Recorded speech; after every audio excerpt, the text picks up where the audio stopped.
Johannes Sigmund speaking for Cargo Forwarder Global. We are here at Jettainer's Logistics Taxi, and next to me is Matthias Magnor, Head of Project Management at Hellman Worldwide Logistics. Matthias, how's your cargo business running this year so far? It's been a challenging year for the industry, but what about Hellman? Well, it has been a challenge, that's right. But we do see that the global political landscape is currently influencing the cargo movements and our expectations, especially for the last quarter and also for 2015. However, what we've also seen is that we see an active switch from sea freight to air freight, and this is why our air freight department has especially benefited from this switch.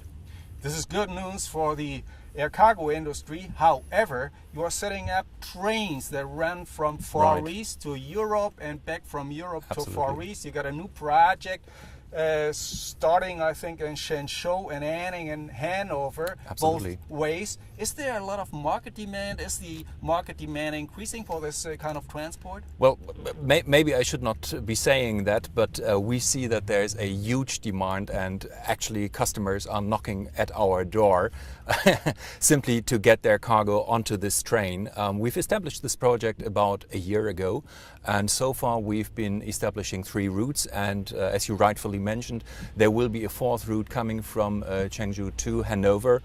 We will be starting that during the next year, and we really see this as a 3rd pillar next to the classical air freight, sea freight, and we think that this will really establish itself as a 3rd pillar of intercontinental transportation between Asia and Europe. Yeah.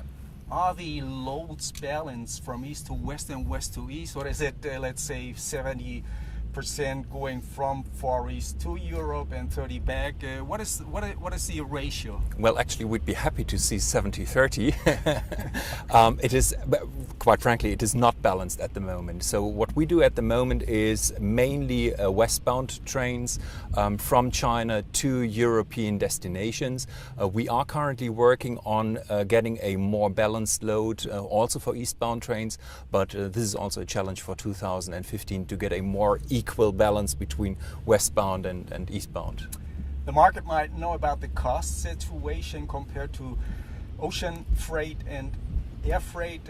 What are these trains cost? What is the kilo price for a carriage from Shenzhou to Hanover, for instance? Right. Comparing the lead time, so talking about the lead time, we are looking at about 16-17 days terminal to terminal, so that makes it with pre-carriage and on-carriage about 22 days as compared to classical sea freight of about 42 days. So this is a very, very attractive lead time offering that we have here. Talking about cost, we look at a rate which is about a quarter. Looking at the cost, we are looking at prices that are above the sea freight rate, obviously, but very well below air freight, and this is about 4 times the sea freight level that we are looking at, but a fraction of air freight. And so this is a very, very competitive offering that we have here. What about the competition to sea air via Dubai? Is this project sort of challenging this mode of transport increasingly?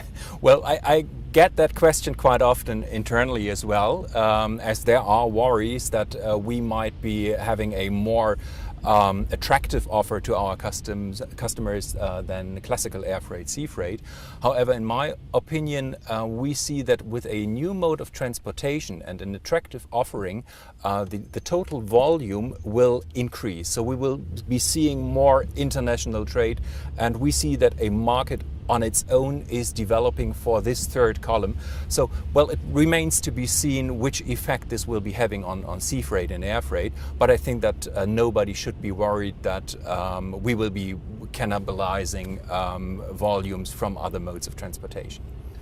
Looking a bit beyond the horizon, could you imagine that, for instance, that these trains that end in Europe, be it Hanover, be it Hamburg, be it Warsaw, the goods that end there could be sort of, go beyond these stations and cities to, let's say, the east coast of the USA or even South absolutely. America? Are there Yeah. plans in your Yeah. drawer? Yeah, absolutely. We already have very concrete questions from customers producing, for example, in the Philippines, producing in South Korea, to use short sea transportation from these origins to, for example, Shanghai, and then go to the rail and transport, for example, to Europe. Another project that we are currently having is a transportation which is a bit weird, but it goes from Shanghai to Hamburg, then to Frankfurt Airport,